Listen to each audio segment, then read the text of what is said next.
All right, so one of the things that they say about black men don't always, reflect, have real conversations with each other. Mm-hmm. So right now, I think, we got this game. We're not really strangers. Oh, I love this we game. on level 3, the questions, reflection questions, and just from this little pack we got. Where you gonna go? We gonna go. Okay. Take a question. Based on that, we'll see where the conversation. Like, is it rules I gotta follow though? Like, is it I just answer honestly? Honestly. Okay. And then based on that, we can either keep pulling out cards. We could just unpack and have a deeper conversation about whatever's going on. So we gonna shuffle. I'm a little nervous. I ain't even gonna lie. I'm a little nervous. My hands sweating, boy. Like this whole vulnerability thing. As much as we be like talking about that shit actually hard. Man. Why do you think it's hard?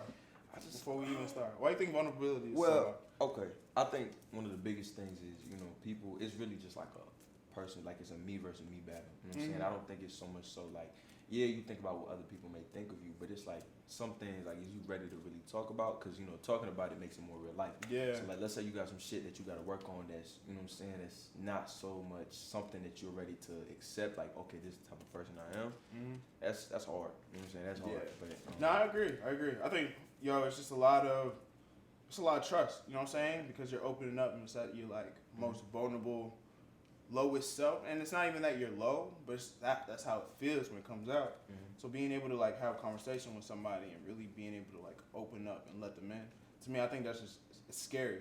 Because like imagine if they take what you say for weakness or take it for granted or like reverse it back on you. You open it for judgment. Yeah, exactly. Like you're opening yourself to get judged. So that's another aspect of it. But I want to pick your brain on that. See, we already did. Yeah, okay. All right. Just real quick. This thing of trust, right? This idea of trust. And you think it's more so trust in the other person that you confide in, or trust within yourself? Because I think it's both. More so yourself. Like you trust the other person with the whoop. Yeah, that's cool. But you be having talks with counselors. You be having talks with friends. You be like it doesn't really matter the person's role to an extent, because if you don't trust yourself to, you know what I'm saying, that's how I look at it. Yeah. I don't know. No, I think I can only speak for myself. I think it's trusting myself, right? Like trusting myself and being able to like honestly understand what I'm going through, and then being able to communicate it in a way that other people understand it. I think sometimes like I'm scared that like when I communicate it with somebody, they're not gonna understand. And then based on their misunderstanding, they're going to take it and run with it. They're going to run with it. And then it's like, that's not even what I meant. So for me, it's like, it's that fair, for sure, that fair trust. I agree. All right. We can, we can go all day. We could go all day, but we finna get into it. You want to go first or want me to go first? So I'm reading it to you and you answer. I answer it for myself. Depending on the question type joint? Yeah. Okay, I got you. Okay. Ooh, I'm a little nervous. All right, what's the question? Do you believe everyone has a calling? If so, do you think I found mine? Okay. Oh. So, this is to you. Yes. Okay. Yeah. So, do you believe everyone has a calling? If so, do you think you found yours? Yes. I think everybody has a calling. Everybody's here for a reason. I was watching this video yesterday, and it was talking about just kind of like the impact that people have. And, like, they said, like when somebody loses their life or takes their life, 135 people are impacted by that, right? And I think for a lot of us, we go around every day and we almost forget how powerful we are and how much like our energy radiates to other people. And because of that, we often think like our lives don't matter or like people don't care about us or anything and things in like that nature, right? Mm-hmm. But like when I heard that, it really stuck out to me because it's like, like just anybody can have an impact on somebody. Like one person, one smile can go a long way and change people's days. Mm-hmm. You know what I mean? Mm-hmm. So I think like we all do have a calling. I think it's a matter of, what do you allow your calling to be? I think sometimes we get lost in this like real grand purpose where it's like your life has a meaning, but you have to make it have a meaning too, right? Like you don't always chase it, this idea and get there and like, no, this is my calling. Some of us, we navigate and we don't even recognize we're living within our calling while we're moving, but we still have impact on people. So I definitely think everybody has a calling. As far as mine, that's a little bit more. Yeah, that was a little different. Yeah. I would say like at the lowest level, my calling is just to, impact people. I really try to be very compassionate and make sure in my interactions, regardless of who you are, if I've known you for years or I just met you, that you know that like I care about you, that you're loved, you're understood, that you're valued, that somebody's looking out for you. and just knows that you exist. And I think sometimes a lot of people walk around and feel like they're misunderstood. I know I have for a long time. Like I didn't feel like I had people.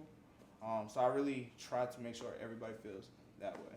That's yeah. You hit the nail. I already knew you was gonna get into that. You hit the nail right on the head. But I do want to touch on this like bare minimum idea, right? Yeah. I feel like everybody bare minimum, everybody has an obligation to impact other people, regardless of what your calling is. I feel like your calling is always going to be bigger than yourself, right? So Yeah, for sure. we were kind of talking about before this off camera stuff. We were talking about Trayvon Martin, right?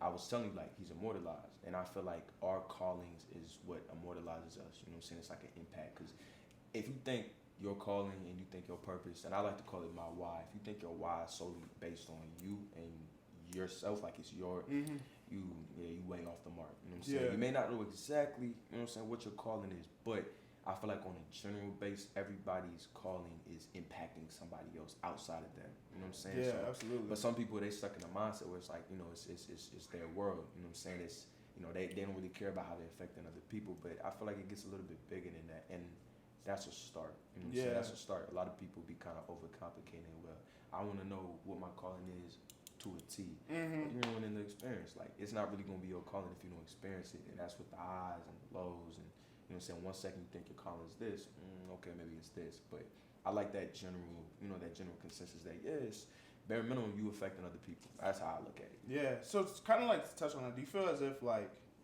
because you're talking about you have to go through experiences, right? So do you think often like pain and suffering is like almost like necessary when you know going through life? For sure. Like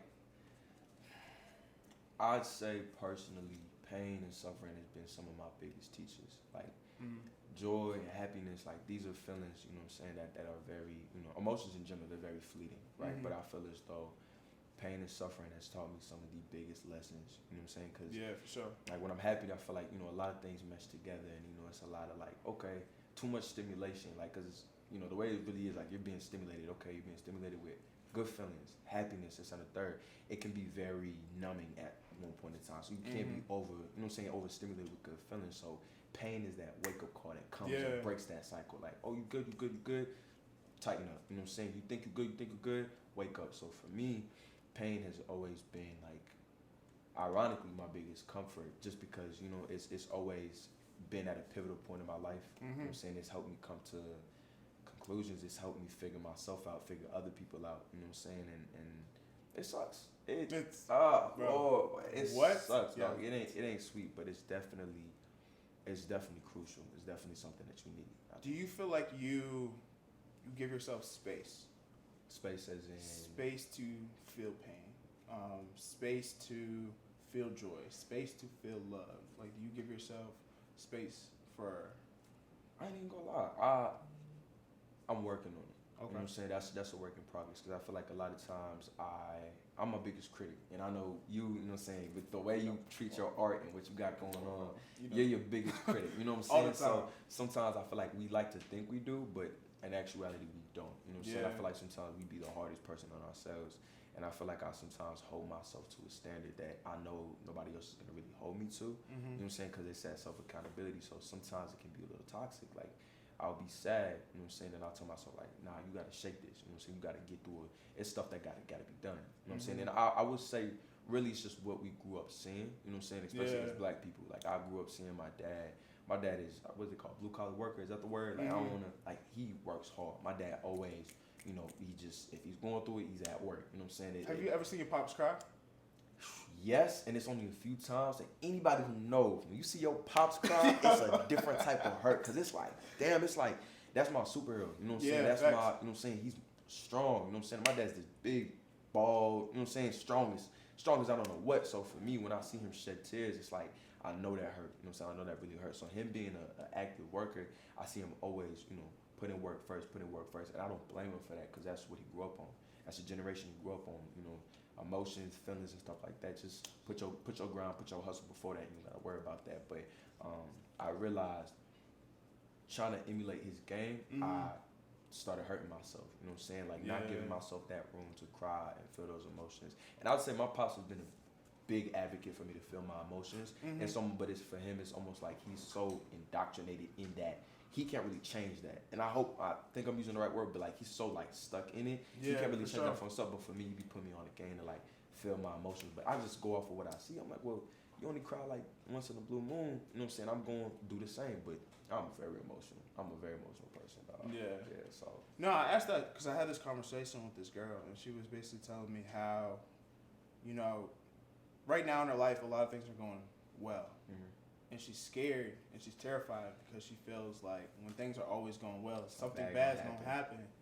And what's crazy, it was like, it's funny because I read this one time where they were talking about how like we have to start allowing ourselves to have space to feel these different emotions, whether it's grief, happiness, sadness, anger, because a lot of times our initial reaction is to kind of fight it, right? And to hide it and not show it. And it's like until you give yourself the space and the grace. To be able to feel those emotions and almost like not expect that they're gonna happen, but understand a part of life is that all these emotions. So like pain is gonna come, just like happiness is gonna come, just like love is gonna come. But giving yourself the space so when it comes, you're prepared for it. You're mentally prepared. You're physically prepared. You're emotionally prepared. It makes the process easier to almost release. So that's something I've been really trying to do is like get to that place where I'm just not necessarily anticipating it or like trying to make it happen, but giving it the space to when it comes to feel embrace it, let it out, learn from it, let go, surrender, and then go to the next emotion. So that's why I was just that's big. I agree with that. That's definitely fine. I like that. So. Well, we just that was just card one. That was damn, boy. That's card one.